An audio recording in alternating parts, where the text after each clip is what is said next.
तो चलिए फिर से शुरू करते हैं। एक और चतुर्भुज का क्षेत्रफल निकालना सीख लेते हैं। यहाँ पे ऐसा चतुर्भुज जिसमें चारों भुजाएं दी हो और इसमें विकर्ण भी दिया हमको, तो किस तरीके से इसका सॉल्यूशन करेंगे, क्षेत्रफल कैसे निकालेंगे। पहले क्वेश्चंस पढ़ लेते हैं कि एक चतुर्भुज है, उसका क्षेत्रफल ज्ञात कीजिए जिसकी भुजाएं ए बी बराबर 3, बी सी बराबर 4 एंड सी डी बराबर 5 सेंटीमीटर है, ए डी बराबर 6 सेंटीमीटर, इसका विकर्ण की लंबाई 5 सेंटीमीटर दी हो, तो इसका क्षेत्रफल आपको फाइंड आउट करना है, ज्ञात करना है।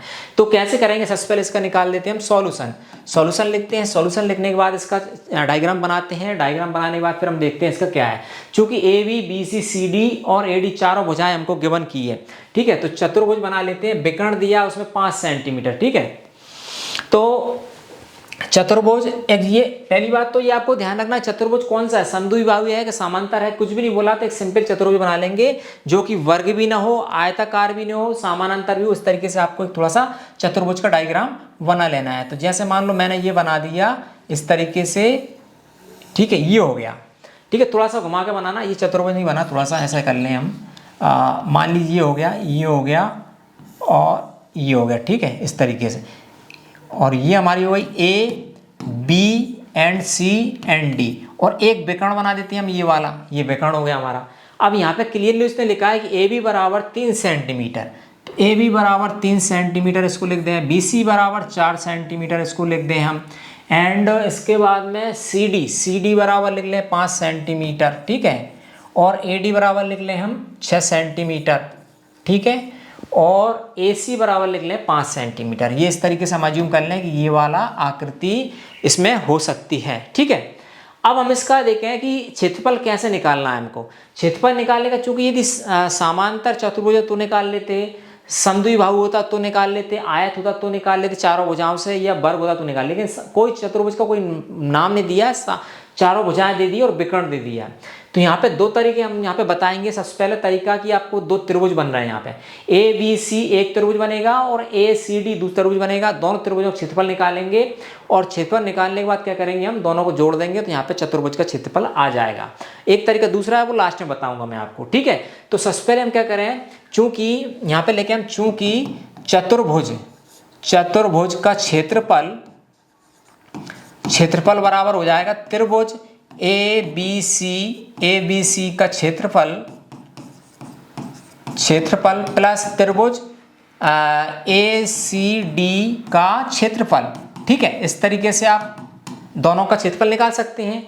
अब यहाँ पे देखें ए बी सी जो है या ए सी डी, ये भी कोई समकोण त्रिभुज नहीं है, लेकिन तीनों भुजाएं दी है। तो तीनों भुजाएं दी है, तो यहाँ पे हेरोइन जो हमने पढ़ा था, हेरोन का सूत्र लगाएंगे, उससे हम त्रिभुज का क्षेत्रफल निकाल लेंगे।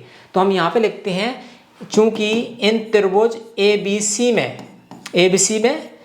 में काम कर लेते हैं। पहले हम ए बी सी में क्या करने वाले हैं, यहाँ पे ए बी बराबर हमको क्या दिया, देखें ए बी बराबर दिया है 3 सेंटीमीटर, ठीक है, और बी सी बराबर दिया है हमको 4 सेंटीमीटर, और ए सी बराबर दिया हमको 5 सेंटीमीटर। तो यहाँ पे हम निकाल लें, चूंकि हेरोन का सूत्र क्या होता है, root of S into S minus A S minus B S minus C, root निकाल लेंगे। तो चूंकि एस निकाल लें, एस क्या होती है, हेरोन के फॉर्मूला में अर्ध परिमाप होती है। तो अर्ध परिमाप क्या होती है, तीनों भुजाओं का जोड़ बटा 2। तो ए बी सी तो क्या हो जाएगा हमारा 3 + 4 + 5 बटा 2, यहाँ से हमारा एस आ जाएगा। तो कितना हो जाएगा, 4 3 7 5 12 बटा 2, यानी कि ये जाएगा एस बराबर हमारा 6। अब इस 6 का हम यूज करके क्षेत्रफल निकाल सकते हैं ए बी सी का ओनली। इसलिए हम जाएंगे, चूंकि चतुर्भुज ए बी सी का क्षेत्रफल हो जाएगा, क्षेत्रफल by using of Heron formula. तो क्या होता है, रूट ऑफ, ये क्या होता है, S into S minus A S minus B और एस माइनस सी। तो यहाँ पे हम क्या करें, वैल्यू पुट कर देते हैं सभी की। s बराबर आया 6 इंटू 6 माइनस ए मतलब पहली भुजा 3, इंटू 6 माइनस बी मतलब दूसरी भुजा 4, इंटू 6 माइनस सी मतलब तीसरी भुजा 5। तो इसका निकालें, कितना जाएगा, 6 में से 3 गया 3 बचेगा, 6 में से 4 2 बचेगा, इसमें से 1 बचेगा, ठीक है। इसको क्या करें, हम यहीं पे कर लेते हैं अभी थोड़ा सा कैलकुलेशंस, चूँकि हमारे पास स्पेस का अभाव है, हम ये कर लेते हैं। बराबर ये क्या जाएगा आपका, रूट ऑफ 6 इंटू 3 बचेगा, यहाँ पे 2 बचेगा, यहाँ पे 1 बचेगा। तो क्या हो जाएगा, 6 का कैलकुलेशन फैक्टर्स करेंगे तो 3 × 2 6 हो जाएगा, और 3 ऑलरेडी है और 2 ऑलरेडी है, 1 का वही में, तो 2 2 का एक जोड़ा, 3 3 का एक जोड़ा, तो क्या जाएगा 3 दूनी, एक 3 आएगा बाहर, एक 2 आएगा, तो इसका क्षेत्रफल आ जाएगा 6 वर्ग सेंटीमीटर।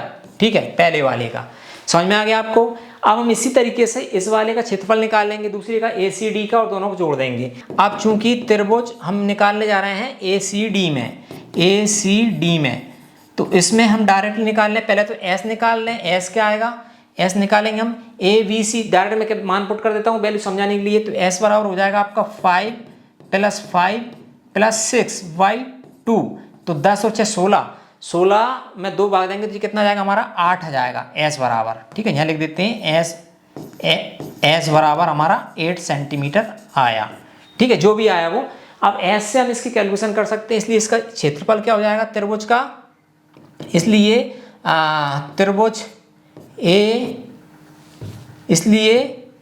त्रिभुज ACD का क्षेत्रफल पहले लिख देते हैं थोड़ा सा। क्षेत्रफल बराबर क्या हो जाएगा हमारा √of S × S - A, S - B and S - C। इसको कर लेते हैं कैलकुलेट। समझ में आ रहा है आपको? तो क्या होगा देखो, 6 यहाँ पे डायरेक्टली शॉर्ट में कैलकुलेशन करेंगे, आप कर लेना 8 × 8 - A कितना 5, फिर 8 - 5, फिर 8 - 6, तो इसका निकालेंगे √of क्या जाएगा 8 × ये बचेगा 3, फिर बचेगा 3 × ये 6 है तो ये बचेगा 2, रूट निकालेंगे बाहर।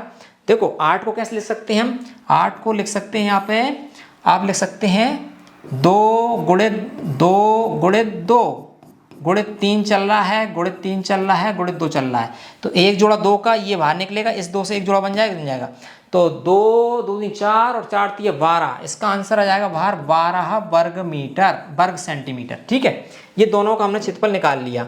अब फाइनली मैं लिख देता हूँ यहाँ पे, आप लिख लें। अब लिखेंगे चूंकि अब लिखेंगे चतुर्भुज ABCD का क्षेत्रफल बराबर, चतुर्भुज ABCD का क्षेत्रफल आपको इस जगह पे मैं करके बताऊँ यहाँ पे थोड़ा सा।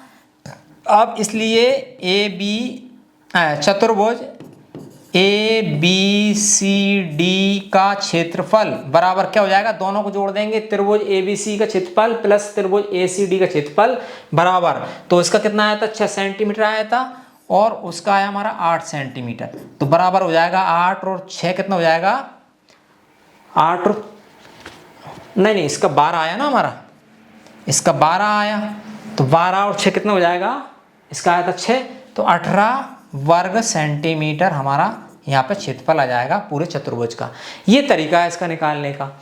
अब इसका एक तरीका शॉर्ट एंड स्वीट एक तरीका और है जो जनरल आप कर सकते हैं कैलकुलेशन, देखें आता है कि नहीं आता। उससे क्या करो, लंबाई चौड़ाई को जोड़ दो, लंबाई को जोड़ दो और चौड़ाई जोड़ दो, 2 को भाग दे लो। जैसे लंबाई 6 और 4 जोड़ा 10, 10 का आधा हो गया 5, और ये 5 आमने सामने बजाया 5 और 3 8 जोड़ा, 8 का आधा हो गया 4, तो 5 चौके 20 आता है, लेकिन हमारा एक्चुअल आया 18। तो ये सही तरीका है, इस तरीके से आपका फाइनल कैलकुलेशन आएगा, बहुत शॉर्ट तरीका है समझने के लिए। तो इस तरीके से आप इस चतुर्भुज का क्षेत्रफल आप फाइंड आउट कर सकते हैं, निकाल सकते हैं। ठीक है, आप समझ में आया होगा। फिर भी कोई डाउट है, क्वारी है, कमेंट करके आप पूछ सकते हैं। और इसी प्रकार वीडियो नोटिफिकेशन चाहते हैं, सब्सक्राइब कर लें हमारे स्टडी यूट्यूब चैनल को। मिलेंगे अगली एक और वीडियो में, तब तक के लिए नमस्कार दोस्तों।